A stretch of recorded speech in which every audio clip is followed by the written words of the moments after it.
গত 29 তারিখে শহীদ পরিবারের একাংশের পক্ষ থেকে যেই প্রেস ব্রিফিং করা হয়েছে, তারা সেখানে আশঙ্কার কথা প্রকাশ করেছেন। আমরা বলতে চাই, আমরা আপনাদের পাশে ছিলাম, আছি এবং থাকব ইনশাল্লাহ।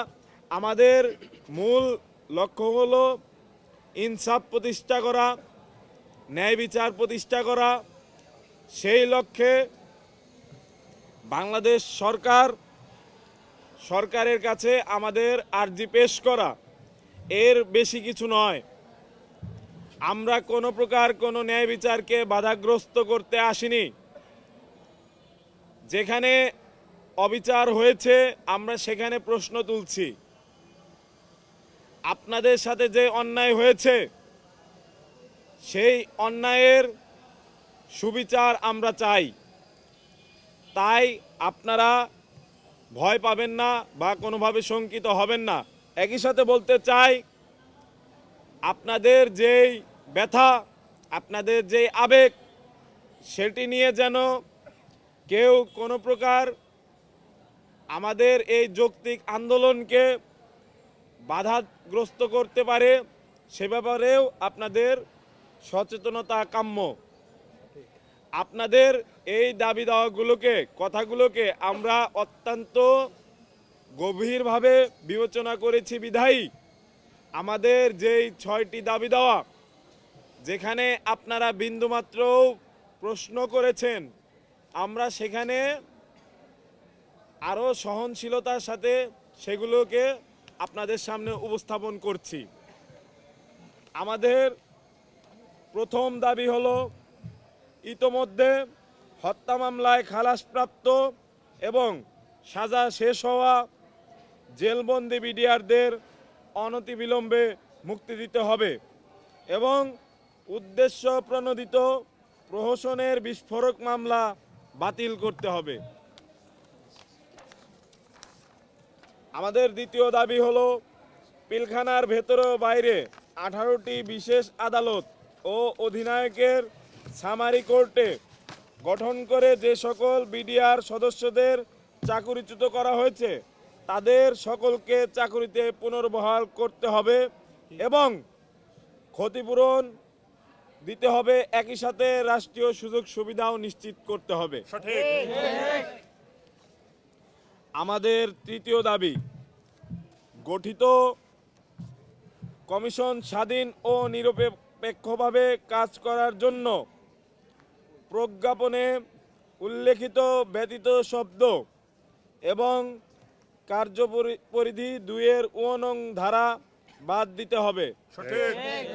একই সাথে স্বাধীন তদন্ত কমিশন এর রিপোর্ট সাপেক্ষে অন্যায়ভাবে দণ্ডিত সর্বপ্রকার নিরপরাধ বিডিআর সদস্যদের মুক্তি দিতে হবে এবং পিলখানা হত্যাকাণ্ডের সঠিক কারণ উদ্ঘাটন, মূল ষড়যন্ত্রকারী হত্যাকারীদের চিহ্নিত করে দৃষ্টান্তমূলক শাস্তির আওতায় আনতে হবে। আমাদের চতুর্থ দাবি, পিলখানা হত্যাকাণ্ডে শহীদ হওয়া 57 সেনা কর্মকর্তা, 10 জন বিডিআর সদস্য সহ সর্বমোট 54 জনের হত্যাকারীর বিচার নিশ্চিত করতে হবে। 74 জনের হত্যাকারীর বিচার নিশ্চিত করতে হবে। একই সাথে জেলের ভেতর মারা যাওয়া প্রত্যেক বিডিআর সদস্যের মৃত্যুর সঠিক কারণ উন্মোচন করতে হবে। অস্বাভাবিক মৃত্যু হয়ে থাকলে দায়ী সকলকে বিচারের আওতায় আনতে হবে।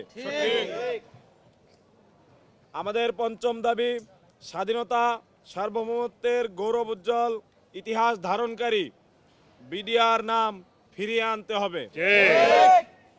আমাদের ষষ্ঠ দাবি, পিলখানার ভেতরে এবং বাইরে সকল শহীদের স্মরণে জাতীয় দিবস ঘোষণা করতে হবে এবং শহীদ পরিবারের সর্বপ্রকার নিরাপত্তা নিশ্চিত করতে হবে।